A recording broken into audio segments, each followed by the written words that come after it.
Bangsamoro ngayon, tinig ng kapayapaan.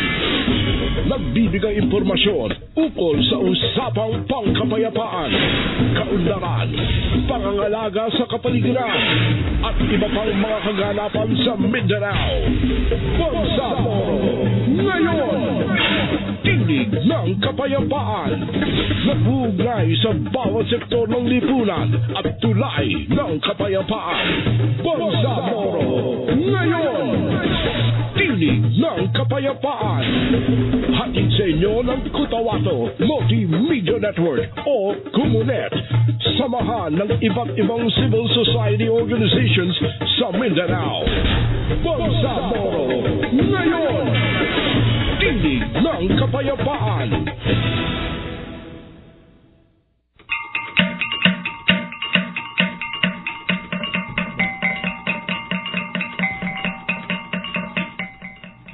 Assalamualaikum warahmatullahi ta'ala wabarakatuh. Isang mapayapang gabi ng Huwebes po sa lahat ng tagapakinig ng DXMS Radio Bida at ng ating programang Bangsamoro ngayon, tinig ng kapayapaan.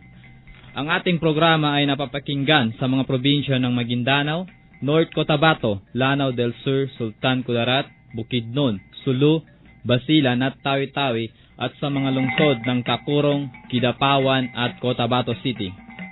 Ngayon po ay ika-5 ng Mayo, ito ang ikalawang pagsahimpapawid natin sa taong 2014. Sana ay hindi na magkaroon ng power interruption ngayong gabi ka-network na Noraida.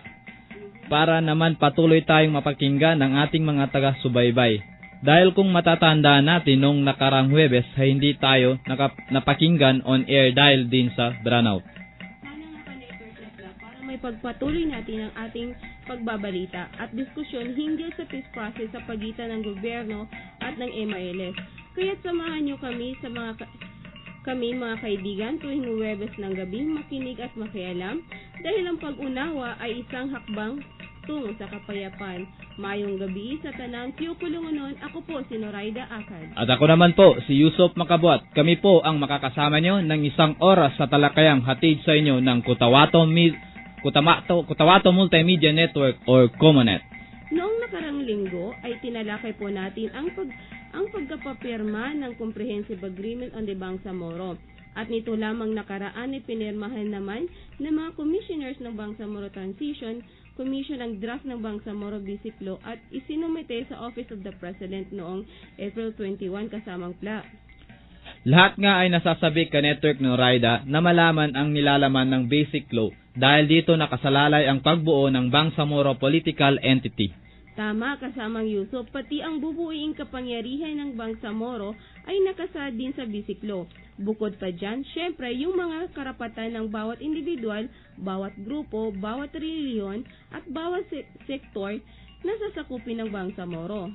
At isa nga pong sektor na maraming katanungan ngayon ay ang mga armed workers. Yan po ang pag-uusapan natin ngayong gabi. Mapapakinggan po natin mamaya ang panayam ng ating ka-network na si Noraida kay Attorney Raisa Jajuri, isa sa miyembro ng Bangsamoro Transition Commission o BTC hinggil sa usapin na ito. Maliban po dyan ay mapapakinggan din natin ang mga nakalap na balita ng ating mga ka-network mula sa loob at labas ng Bangsamoro. Kasama na po dyan ang iba't ibang hakbang ng mga civil society organization para mapaunawa sa mga mamayan kung ano po ang nilalaman ng Bangsamoro Basic Law, para mas maunawaan ng ating mga mamamayan at makita ang kanilang suporta dito. Upang may paabot ang inyong mga katanungan, opinyon at hinaing, mangyari po lamang na mag-text sa mga sumusunod na numero. Para po sa Smart, mag-text sa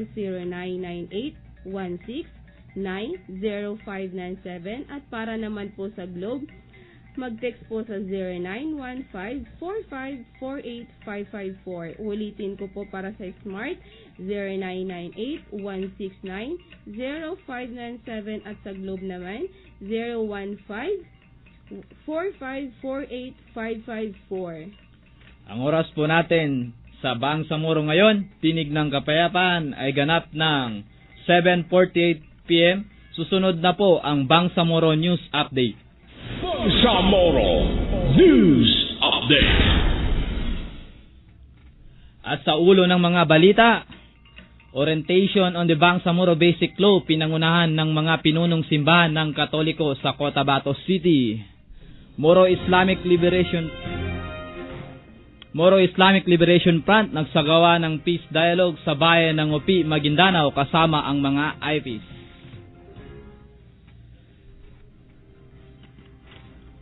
Orientation on the Bangsamoro Basic Law, pinangunahan ng mga pinunong simbahan ng Katoliko sa Cotabato noong Mayo 14, 2014.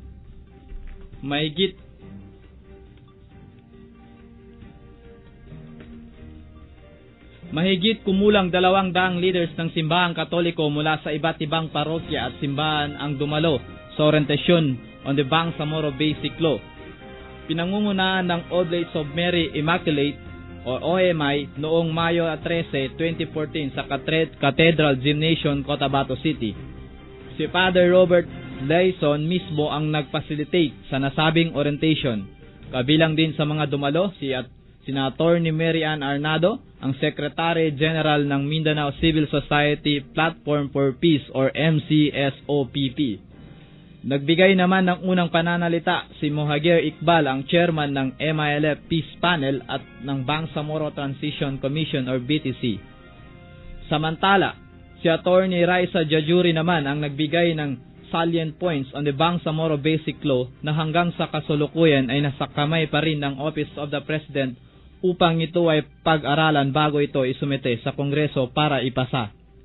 Kabilang din sa mga nagpaliwanag ukol sa usapin ng Comprehensive Agreement on the Bangsamoro or the CAB, si Professor Abud Sayed Linga ng MILF Peace Panel member. Malaki naman ang pasasalamat ng iba't ibang religious leader dahil sa mga paliwanag ng mga commissioners na nandoon. Kabilang na dito si Father Ben Toretto na kung saan nagpakita ng lubos na kagalakan at suporta sa usaping pangkapayapaan sa pagitan ng gobyerno ng Pilipinas at ng Moro Islamic Liberation Front. At para sa ikalawang balita ay tatawagin natin ang ating kasamang si Lirami Pagko kung saan nasa Davao para magbigay sa atin ng balita. Kasamang Lirami? Yes, kasamang Dang. Ang Moro Islamic Liberation Front ay nagsagawa ng peace dialogue sa bayan ng UP Maguindanao kasama ang mga Teduray. Naging matagumpay ang isinagawang peace dialogue ng Moro Islamic Liberation Front sa bayan ng UP Maguindanao na pinangunahan ni Chairman Menson Sumael na siyang Municipal Political Committee ng UP. Ito ay dinaluhan ng mga Teduray sa bayan ng UP na nagmula sa barangay ng Nani at pinag-usapan dito yung framework of agreement of the Bangsamoro, annex on constitutional arrangement and modalities, annex on wealth sharing, annex on power sharing, maging ang annex ng normalization at yung bagong napirmahan ngayon which is yung Comprehensive Peace Agreement. Ayon sa village chairman na si Fernando Bernardo Sr., nirirespeto nila at sinusuportahan ang proseso at ang proposed bangsang moro, ngunit gusto pa nilang mas maipalalim ang kanilang kaalaman at pag-unawa dito upang kanilang maipaliwanag sa kanilang mga nasasakupan. Nang sa gayon ay maiwasan yung pagkakawatak-watak ng grupo at nang maunawaan ng mas maayos yung peace agreement.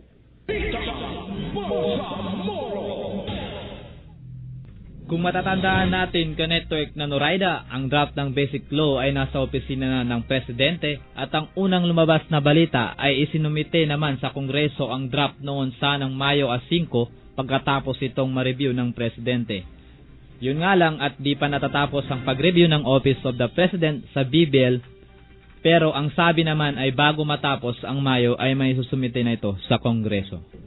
At yan nga ang panawagan ng iba't ibang grupo dito sa Cotabato at sa iba pang mga probinsya sa mga kongresista na sana ay suportahan nila ang prosesong pangkapayapaan sa pamamagitan ng pag-aproba sa draft Basic Law dahil ayon pa, ang kapayapaan sa Mindanao ay para sa maunlad na kinabukasan ng mga kabataan.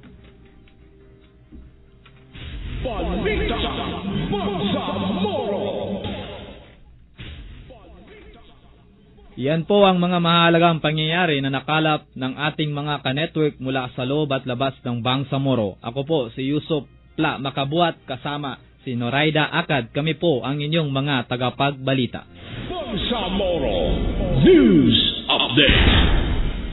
Sa isang saglit po lamang ay maririnig natin mga opinyon at hinaing ng mga ARM employees hinggil sa magaganap na transition mula sa ARM patungo sa pagbubuo ng Bangsamoro. Sa ilang paalala lang po, maririnig po natin yan. Ay, bahana naman. Hirap pumasok ngayon sa school. Mas mahirap maglipat ng mga gamit, kaya mag-absent ka na muna at tulungan mo kami ng tatay mo. Ha? Pero ma, may long quiz po kami ngayon. Basta, huwag ka muna pumasok, tumulong ka muna sa amin. Parehong mahirap ang pumasok sa school at maglipat ng mga gamit tuwing bumabaha. Ang madali, magtanim ng mga puno para wala ng baha. Ang bahaging ito ay hatid sa inyo. Time check mga kakomunet, ang oras po natin sa Bangsamoro ngayon, Tinig ng Kapayapaan, ay ganap ng 7:54 p.m. Kung meron po kayong mga katanungan, opinyon o hinaing ay mag-text lamang po sa Comunet mobile numbers para sa Smart 0998-1690-597 at para naman po sa Globe 0915-4548-554. Mga kaibigan, mga ka-network, pakinggan po natin ang mga ginawang panayam ng ating ka-network na si Alexander Mabinay sa mga ARM employees. Mahalagang malaman po natin ang saloobin ng mga manggagawa sa ARM dahil sila po ay maapektuhan din ng mga mangyayaring transition from ARM to Bangsamoro. Bagamat may pledge of support ang ARM government sa peace process, hindi maiiwasan na ang mga manggagawa ay magkakaroon ng pagkabahala dahil usapin nga naman ng trabaho at pinagkakakitaan ang maapektuhan. Pakinggan po natin ang kanilang mga panawagan.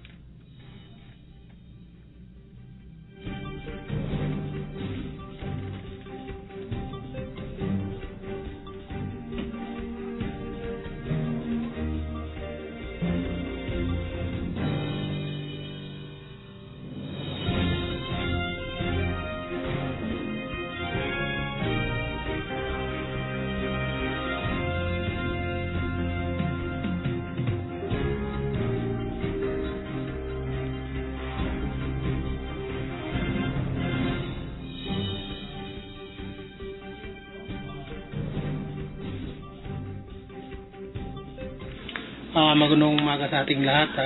Rito po tayo sa loob ng opisina ng kasama natin dito sa RMM. Atin pong kapanayamin upang tanungin kung anong kanilang saloobin sa mga katanungan ito.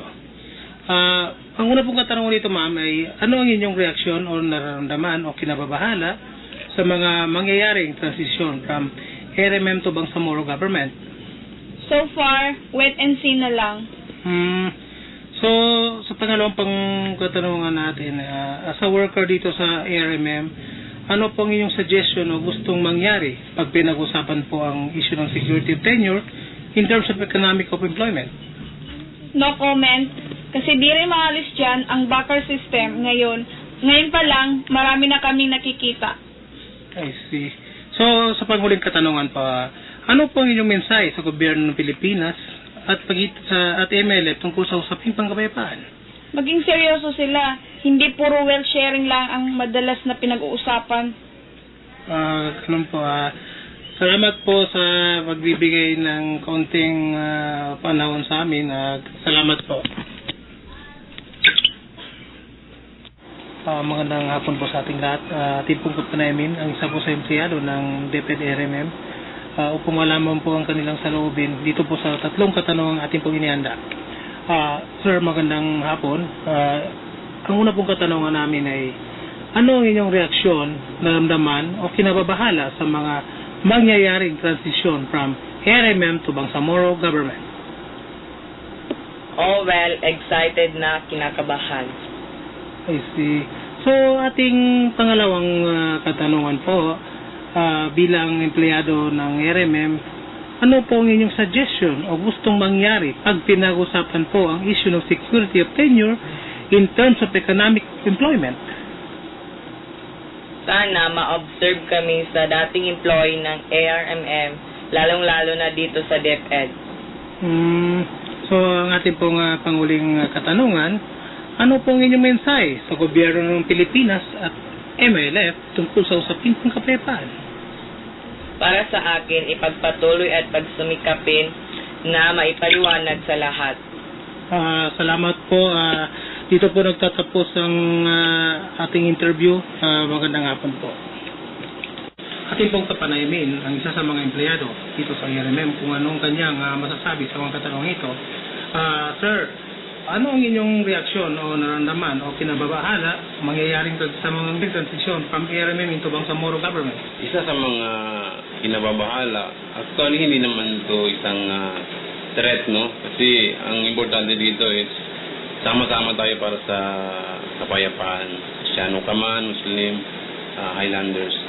Pagdating naman doon sa kinababahala, yung bilang isang empleyado po ng gobyerno o ng RMM, isa po sa mga hinanaing, kumbaga, is yung security of tenure ng mga manggagawa dito. Lalong-lalo na po yung mga matagal na serbisyo, ano po yung magiging estado namin pagdating nila. Salamat po. Dito po sa ating pangalawang tanong, as a worker po sa RMM, ano po ang inyong suggestion o gusto mangyari pag pinag-usapan po yung issue ng security of tenure or in terms of economic employment? Tulad ng sinabi ko, no, halos magkaparehas yung katanungan sa nauna. Ganun pa rin po, bilang isang manggagawa, hindi lang po ako. Siguro, we are more than 30,000 employees currently dito sa RMM. So, isa yung pinakamalaking issue is yung economic factor ng mga manggagawa. Malamang, yung tinutukoy kong mga 30,000 plus na mga workers, iyon ay mga permanente lamang ang estado nila.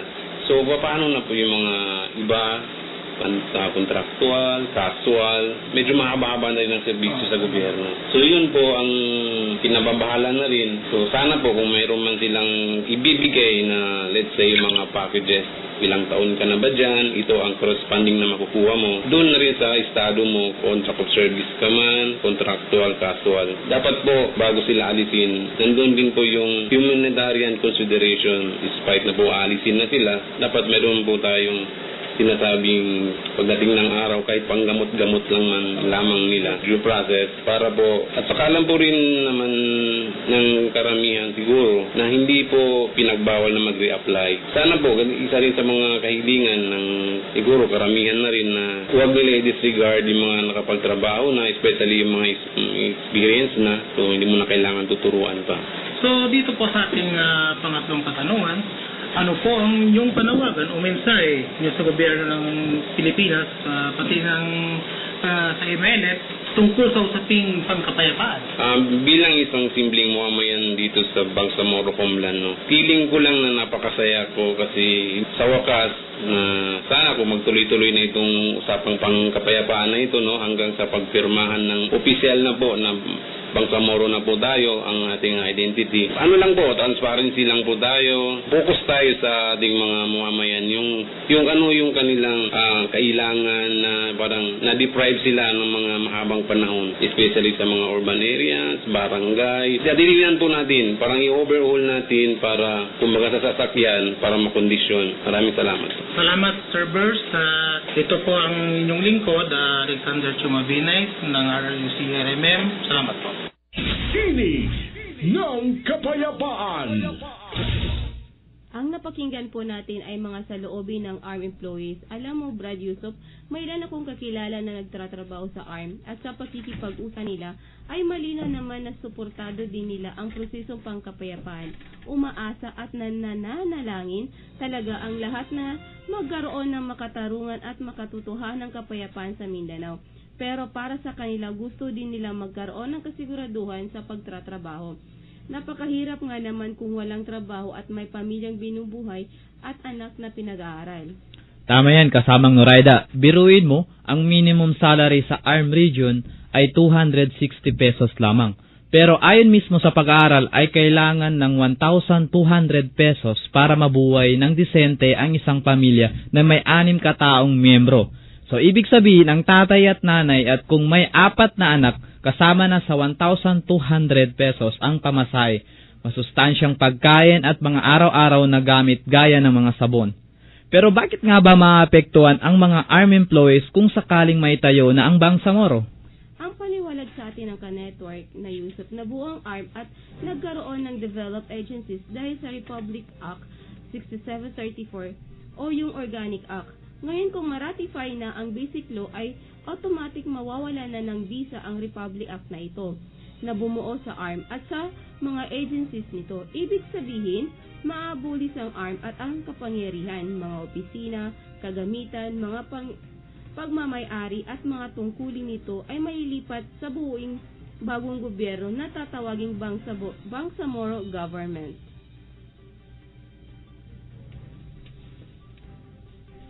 Susunod na po ang panayam natin kay Atty. Raisa. Patuloy ninyo kaming samahan, mga giliw naming tagapakinig. Ang oras natin ay ganap ng 8:04 ng gabi.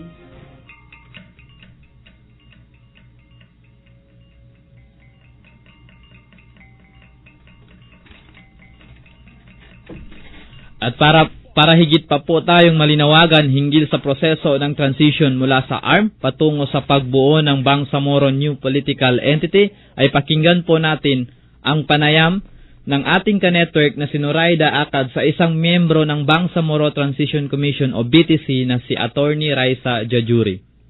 Dito po tayo ngayon sa BTC kung saan atin pong interviewin si Atty. Raisa tungkol po sa kung paano po mangyayari yung ARM transition to Bangsamoro government. Magandang umaga po, Atty. Magandang umaga. Assalamualaikum sa inyo at saka sa inyong mga tagapakinig. Ang tanong ko po, Atty., para po sa kaalaman ng ating mga tagapakinig, pwede niyo po ba may paliwanag sa amin kung paano yung proseso ng transition from ARM to Bangsamoro? Kasi alam naman po natin na marami pong nagtatanong ano po yung mangyayari sa mga empleyado ng ARM, kung sila po ba ay matatanggal sa kanilang termino.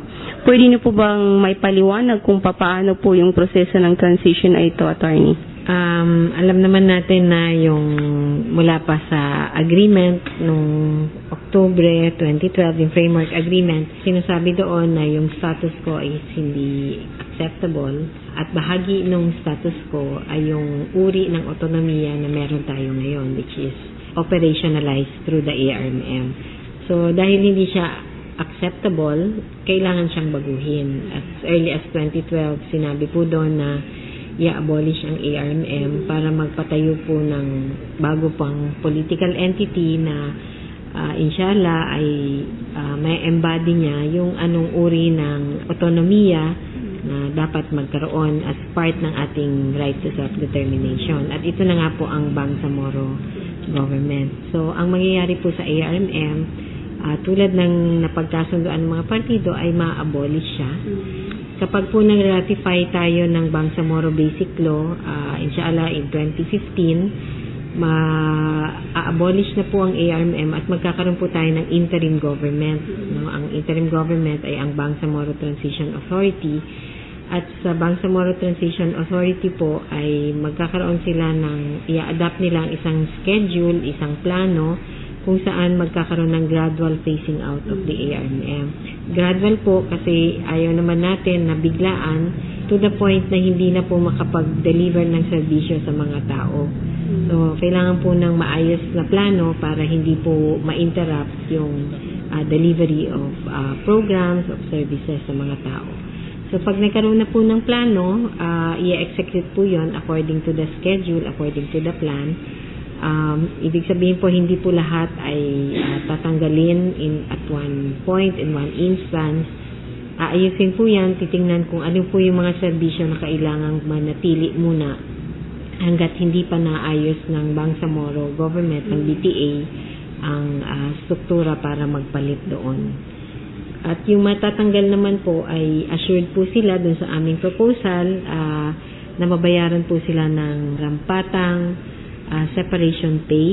In fact, ang pinapropose po namin ay hindi katumbas ng ano lang yung minimum, kung hindi dinoble pa yun. So, yung mga matatanggal po, lalo na po yung mga retirable, makakatanggap po sila ng separation. Okay, ano na po yung inyong mga panawagan o mensahe sa ating mga tagapakinig tungkol po sa usaping pangkapayapaan? Siyempre po, hinihimok po namin ang lahat na sumuporta dito sa proseso pong ito. Alam naman po natin yung negosasyon ay napagkahaba-haba at nandito na po tayo sa medyo dulo-dulo na sa at least sa negotiation, no? Iba pa yung implementation. Pero dito po sa yugtong ito na medyo critical dahil yung political pong aspeto ng negosasyon, ngayon kailangan na po nating gawing legal in the sense na kailangan po gumawa tayo ng batas para ma-implement kung ano man yung mga napagkasunduan sa political level ng negotiation. At all the more, kailangan po nating mag-manifest, no? Magpakita ng suporta dito sa prosesong ito dahil iba-iba na po ang kausap natin, hindi na lang po yung GPH Peace Panel. Ngayon, kailangan na po natin kausapin yung Kongreso, kailangan natin kausapin ang Supreme Court kung meron pong magpa-file ng kaso. So, importante po na makita nila na hindi lang halimbawa itong BTC na 15 tao ang sumulat nitong batas na ito, kung hindi may suporta galing po sa mamamayan. Maraming salamat, Attorney. Ang inyo pong napakinggan mga kaibigan ay ang tinig ni Commissioner Raisa Jajuri, isa sa miyembro ng Bangsamoro Transition Commission. Maraming salamat kay Attorney Raisa dahil sa patuloy na pagbibigay sa atin ng mga kaalaman hinggil sa prosesong pangkapayapaan. Ang kwento din sa akin kasamang Yusuf ay nagkaroon ng konsultasyon ng BTC sa mga armed employees at ayon nga sa BTC, ang probisyong isinulat ng Basic Law hinggil sa proseso ng transition ng mga armed workers ay base sa resulta ng konsultasyon at rekomendasyon nila. Ka-network no Raida, isa nga iyon sa mga mandato ng BTC na magsagawa ng consultation sa iba't ibang grupo, sektor at komunidad. Ito ay para masiguro na ang bawat karapatan at hinaing ay may saalang-alang sa pagbuo ng draft ng Basic Law, Bangsamoro Basic Law. Siyempre, kung pag-uusapan ng karapatan ng mga manggagawa, andyan ang makataruang pasahod, kasiguraduhan sa pagtatrabaho, makataong kondisyon sa paggawaan o opisina, at ang karapatan na mag-union at magsagawa ng Collective Bargaining Agreement o CBA. At sa pagkakalam ko, ang hinihingi ng mga armed workers and employees ay benefits and entitlements na magkakahalaga ng 2.5 buwan sa bawat taon ng serbisyo. Pinaplano din ng maging gradual ang pag-phase out o paunti-unting pagtanggal ng mga opisina ng ARM at magkakaroon ng independent body na tutok sa hiring process para sa Bangsamoro government.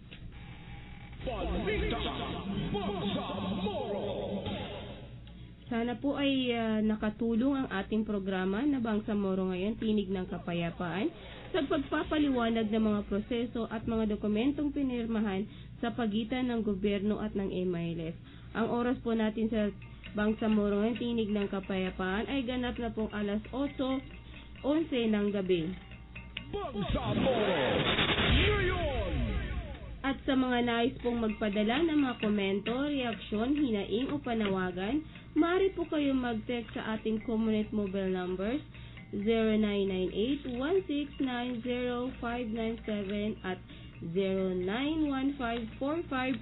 091545485554. Ulitin ko po, 0998-1690597 597 at 091545485554. Sa pagpapadala po ng mensahe ay huwag kalimutang banggitin ang inyong complete name o nickname at maging ang lugar kung saan kayo nakatira. Pagkatapos ng ilang paalala ay babasahin na po natin ang mensaheng natanggap. Pwede pa po ninyong ihabol ng text ang inyong mga reaksyon at panawagan. Bangsamoro ngayon!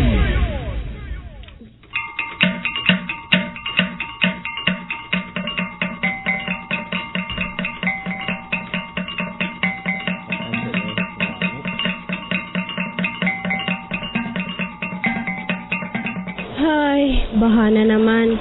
Hirap pumasok ngayon sa school. Mas mahirap maglipat ng mga gamit, kaya mag-absent ka na muna at tulungan mo kami ng tatay mo. Ha?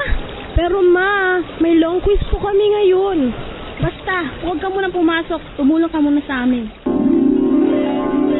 Pare parehong mahirap ang pumasok sa school at maglipat ng mga gamit tuwing bumabaha. Ang madali, magtanim ng mga puno para wala ng baha. Ang bahaging ito ay ngayon! Napakataas po ng bilang ng mga kababayan natin mula sa Maguindanao ang nagiging biktima ng human trafficking. Dahil na rin po sa kahirapan ng buhay at sa kagustuhan na makatulong sa pamilya, kaya may mga kababayan po tayo na kumakapit sa patalim at meron din mga nagsasamantala sa ganitong kalagayan. Karamihan po ng nabibiktima ay mga kababahian at mga batang babae na ipinapasok sa prostitusyon at pornography. Kaya mag-ingat sa mga illegal recruiter at ipagbigay alam kaagad sa mga kinauukulan.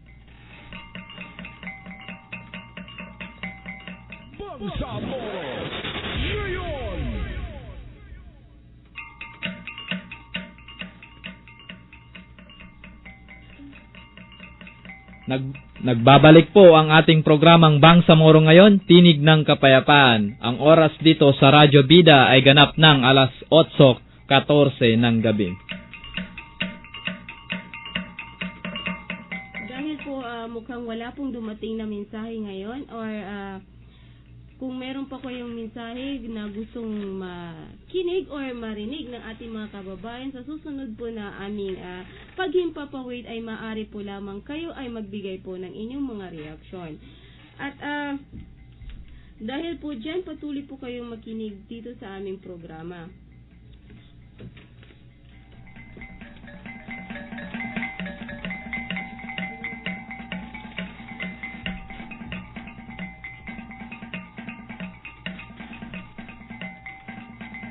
Bangsamoro ngayon!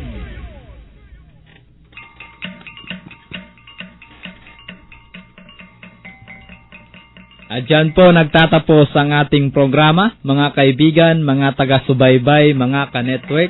Maraming salamat po sa pagtangkilik ninyo sa amin. Ang programang ito ay para po sa inyo, hangad po namin na makapagbigay kami ng wastong kaalaman sa inyo. Nagpapasalamat din kami sa lahat ng miyembro ng Comunet sa inyong mga kontribusyon at aktibong pakikibahagi para sa ikatatagumpay ng ating programa. Sa ngalan ng iba't ibang organisasyon na bumubuo sa Comunet, ang Bangsamoro Center for Justice, Consortium of Bangsamoro Civil Society, Kaduntaya Foundation Incorporated, Moro Women Development and Cultural Center, United Youth of the Philippines Women, United Youth for Peace and Development, iWatch, Mindanao People's Peace Movement, Regional Reconciliation Unification Commission, at ng Mindanao Action for Peace and Development at sa suporta ng DIZ at Forum ZFD. At nakaagapay po natin na sa technical side ay si Ginoong Jonathan Estorbo. Ako po si Noraida Akay. At ako naman po si Yusuf Makabuat. Ito po ang Bangsamoro ngayon, Tinig ng Kapayapaan. Samahan niyo po kami sa susunod na Huwebes dito rin po sa DXMS Radyo Bida. Mapya magabi sa Kanulangon, maayong gabi, Pio Kalongon, magandang gabi sa inyong lahat. Inyong napakinggan ang programang Bangsamoro ngayon, Tinig ng Kapayapaan. Nagbibigay impormasyon ukol sa usapang pangkapayapaan, kaunlaran, pangangalaga sa kalikasan at iba pang kaganapan sa Mindanao. Bangsamoro ngayon, Tinig ng Kapayapaan. Hanggang sa susunod na Huwebes, alas 7 hanggang alas 7:30 ng gabi. Dito lang sa DXMS Radyo Bida 882 sa inyong mga pihitan.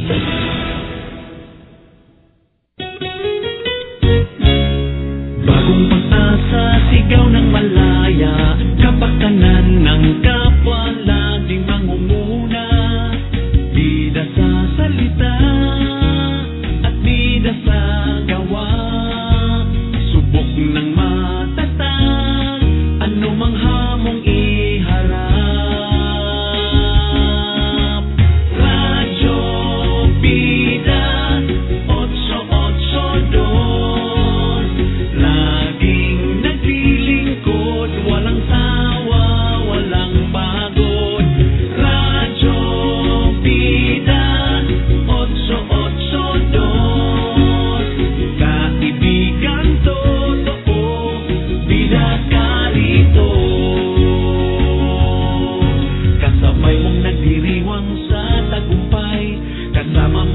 laban sa hamon ng buhay, katuwang sa mapayapang pagpulong tungo sa pagbangon, pag-ulan at pagsulong. Radyo Bida 882, laging naglilingkod, walang sawa, walang pagod. Radyo Bida 882, kaibigan totoo, bida ka rito. Radyo Bida ng Notre Dame Broadcasting Corporation. Bida ka rito. Bida ka rito.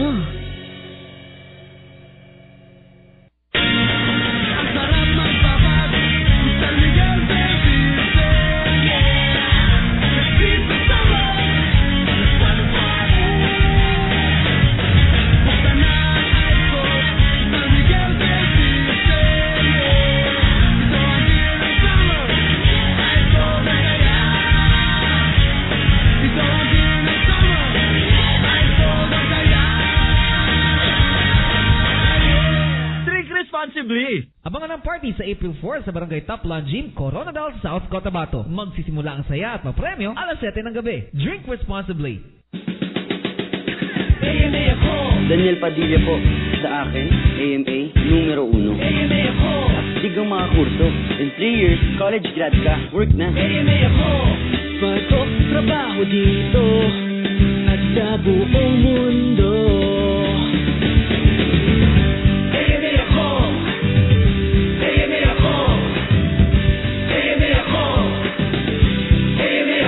Enroll na kayo sa AMA.